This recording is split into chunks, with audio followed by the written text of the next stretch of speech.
As per Srimad Bhagavad, on the 9th day of the Mahabharata war between the Pandavas and the Kauravas, the third Yuga, which is the Dwapar Yuga, had ended, and the last Yuga, which is the Kali Yuga, had begun. However, because of the power of Lord Krishna, Kali could not spread throughout the earth and was restricted to the battlefields and war grounds.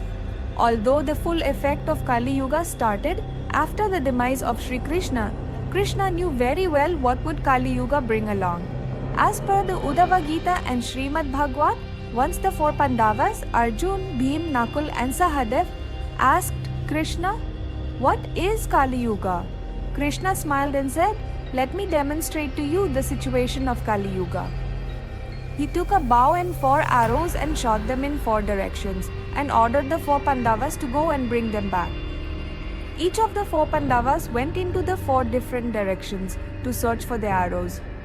When Arjuna picked an arrow, he heard a very sweet voice. He turned around and saw a cuckoo singing in a spellbinding voice, but was also eating the flesh of a live rabbit.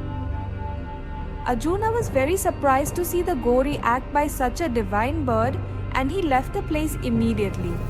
Bhima went and picked the arrow from a place where there were 5 wells situated. The 4 wells were surrounding a single well. The 4 wells were overflowing with very sweet water, as if they were not able to hold water. And surprisingly, the well in the middle of these 4 overflowing wells was completely empty. Bhishma was puzzled at this sight. Nakul was returning to the place after picking up the arrow.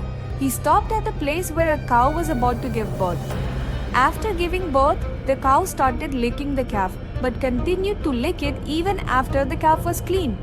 With great difficulty, people were able to separate them, and by that time the calf was injured badly.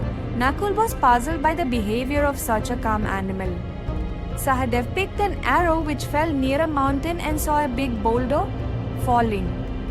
The boulder was crushing the rocks and the big trees on its way down, but the same boulder was stopped by a small plant.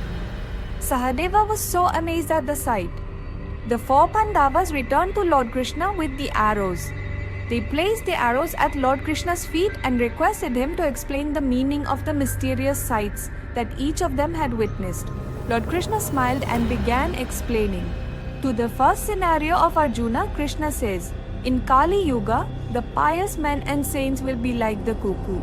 They will always have sweet words, but they will exploit and inflict pain on their followers like the cuckoo was doing to the poor rabbit." Lord Krishna continued. He said, "In Kali Yuga, the poor and the rich will live in the same locality. The rich will be overflowing with fortune, yet they will not spare a single coin to help the poor. Like the dry well received not a drop of water from the surrounding wells that were overflowing with water." Lord Krishna looked at Nakula and said, "In Kali Yuga, parents will love their children so intensely that they will end up spoiling them. In the same manner that the cow destroyed its calf by licking it too much, parents will disrupt their children's lives with too much love. The attachment with children will be so much that parents will become blind to all of their relationships and deeds in their lives." To Sahadev, Lord Krishna said, "The people of Kali Yuga will rush to their doom like the boulder you saw. Large trees are symbolic of assets in life, like relatives, family, friends, and wealth. None of these will help them escape the doom. The plant stands for the name of God. A weak but faithful recalling of God's name will help them escape this doom." A dialogue between Krishna and goddess Ganga, found in the Brahma Vaivarta Purana, also describes the first 10,000 years of Kali Yuga. In this dialogue, Ganga asks Krishna what will her situation be when Kali Yuga arises. Krishna tells Ganga to remain on earth for the first 5,000 years of Kali Yuga. He says, during Kali Yuga, the Lord remains on earth for the first 10,000 years.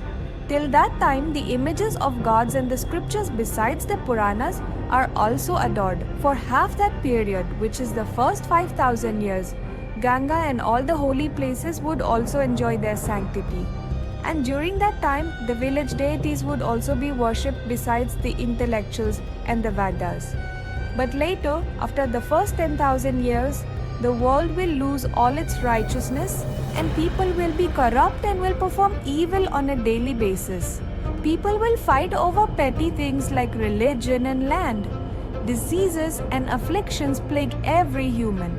No one will know the Vedas in its entirety and in its true essence. Even hard work would refuse to pay good results. And people who would perform bad deeds sit on the top of the societal ladder. People will not think twice before cutting down trees or destroying groves. Even though having the outward appearance of saints, people will indulge in trade and commercial activity. Whoever has money will be considered of noble birth and as having good qualities. The one who has the power in his hand will be able to steer the course of justice in his favor. The one who lacks money and cannot bribe will be deprived of justice by the courts. People will consider far-off water bodies as pilgrimage, but neglect the pilgrimages near to them. For example, living with parents and serving them. Brahmins will start performing the tasks which otherwise Shudras are supposed to perform. Brahmins will abstain from the sacrifices and the study of Vedas. When the end of Kali Yuga is near, the Kshatriyas will become the thorns of the world. They will not protect others. People will stop make offerings to their ancestors. Men will have a shorter lifespan and become feeble in strength. They will be weak in energy and valor. Under the burden of excess taxation, householders will turn into robbers. In ashram, brahmacharis will indulge in evil conduct and submit themselves to the desires of the world. The ashrams will be full of show-offs who are experts in the art of living off of the food of others. When Kali Yuga degenerates even further, people who follow Dharma are seen to have an even smaller life. Towards the end of Kali Yuga, the young one acts like the old. The conduct that suits the young is seen in the old. The old will think like children and the young will have the intelligence of the old. In Kali Yuga, people manipulate the truth. Because of this harm done to the truth, lifespans are shortened. Men will rob possessions of others, even that of widows. Men will happily accept gifts given by the evil. Men will be addicted to meat and liquor and will be weak in dharma. The only mark of evil will be poverty.